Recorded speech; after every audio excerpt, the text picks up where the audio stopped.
답변서를 통해서 계엄 선포 다음 날인 24년 12월 4일에 출근하는 중앙선거관리위원회 직원들에 대한 체포 및 구금 계획까지 소추 사유에 포함하고자 한다라고 밝히셨던데요. 네, 그렇습니다. 이 부분에 관해서 피청구인 측에서는 어떻습니까? 아까 말씀하신 것과 동일한 건가요?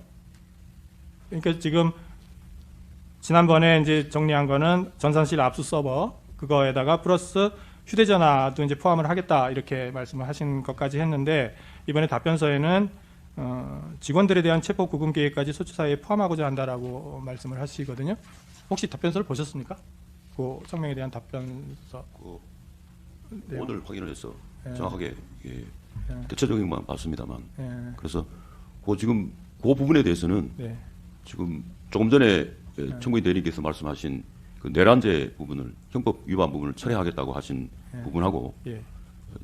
선거관리위원회 하는 부분도 역시 이것이 소추 사유에 대한 철회일 수도 일부 있을 수 있어서 만약에 그 소추 사유를 철회한다, 형법 위반을 철회한다면 이것은 국회의 그 새로운 의견을 받아야 된다고 저희들은 생각을 하고 그 부분에 대해서 그 입장을 좀 명확하게 서면으로 발표해 주시기를 요청드리고 그리고 그 선관위 부분도 마찬가지로 그것이 지금 그 소추 사유 철회에 해당될 수 있는 부분이라서 그 부분은 이제 추가로 조금 저희도 검토해서 서면으로 또 말씀을 올리겠습니다.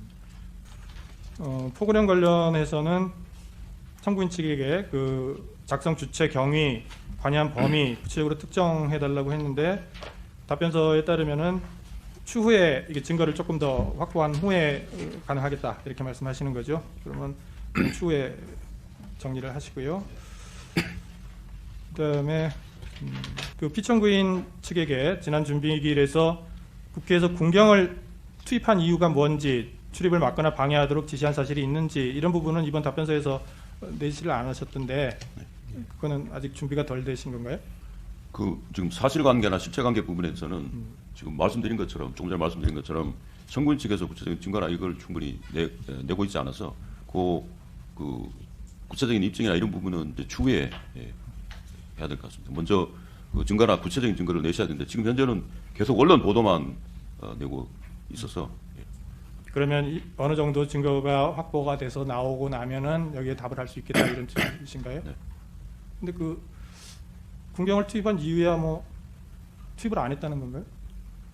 투입한 그 경위나 이런 부분에 대해서는 그 계엄을 선포하게 된 경위나 이런 부분은 저희들이 그 소명하고 주장 입증할 부분을 저희들이 입증을 꼭 하겠습니다. 네. 네. 그래서 그러려면 이제 그 이유나 이런 거를 설명을 좀 네, 해주셔야 되지 않겠습니까? 해주시고 그래야 이제 이게 쟁점이 보이니까요. 네. 그러면 그거를 우선은 뭐 증거를 통해서 입증하는 거는 청구인 측에서 하더라도 그러면 그렇게 하게 된 경위라든지 군경을 투입한 경위라든지 왜 했는지 계엄 선포 경위 그런 것들 그런 것들을 알겠습니다. 답을 하셔야죠. 지금 답이 없습니다. 그 답이 지금 이번에 답변서에는 주로 절차적인 것을 문제만 삼고 있지 내용에 관해서는 아직 답이 없어서 그 내용이 워낙 방대하기도 하고 저희가 입증할 것도 많고 그래가지고 나중에 변론길 들어가가지고 저희가 충분히 주장하려고 그러고 있습니다. 그 양해를 좀 해주시면은 이게 워낙 중요한 저희한테 중요한 부분이기 때문에 뭐 시간이 많이 걸리는 거는 뭐 이해가 갑니다. 그러니까 바로 하기는 어렵다고 하더라도 우리가 변론에 들어가기 시작하면 답이 있어야 되지 않겠습니까? 계엄을 선포한 게 12월 3일인데 지금 한 달 지났습니다. 그런데 아직 의견이 없다는 건 좀 이상하죠. 의견은 있어야 될 거 아닙니까? 그래서 왜 비상계엄을 선포했고 이렇게 군경을 투입한 이유가 뭐고 저희가 앞으로 서면 내문 아마 확인하시겠지만 서면이 상상 초월이 많습니다.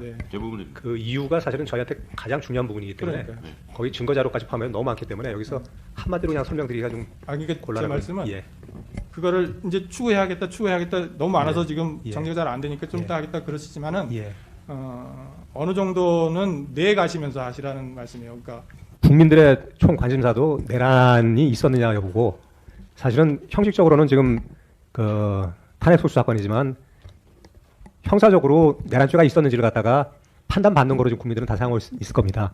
뭐 헌법재판소가 국민에 따라서 뭐 저거 하는 건 아니지만 실질적으로 이 재판은 내란죄가 평가 안 되고서 그 탄핵만 판단할 수가 있는지 저는 원천적으로 그게 가능한지도 의심스럽습니다. 저희가 예. 그 재판관들이 그 점을 많이 검토하고 있습니다. 그래서 연구를 하고 있습니다. 예, 그 근데 제가 점은, 한 말씀만 더- 걱정하지 마십시오. 예. 예. 주장된 내용은 예. 소추 의결서를 기반으로 하는 겁니다. 예, 예. 소추 의결서를 기반으로 해서 심리를 저희는 하게 되고요. 예. 그리고 거기에 대한 입증도 당연히 청구인 측에서 해야 되는 겁니다. 예.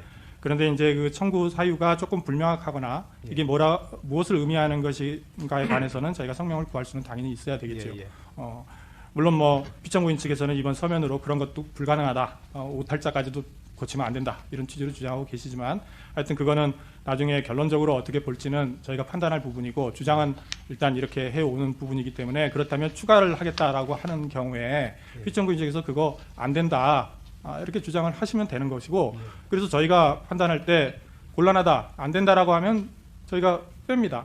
빼서 진행을 하겠습니다. 그런데 그거를 무슨 재판부의 어떤 심증 형성에 영향을 주기 위해서 뭐 그렇게 넣었다 뺐다 한다라는 취지로 말씀하시면 조금 곤란할 것 같아요. 그거는 뭐 전혀 엉뚱한 얘기를 집어넣는 건 아니니까요. 저희로서는 우려를 말씀드립니다. 예, 그러니까 그 부분은 저희가 뭐 충분히 그런 것들은 고려해서 판단을 하기 때문에 소추 의결서에 들어있는 거를 기반으로 판단을 합니다. 그러니까 걱정하지 않으셔도 됩니다.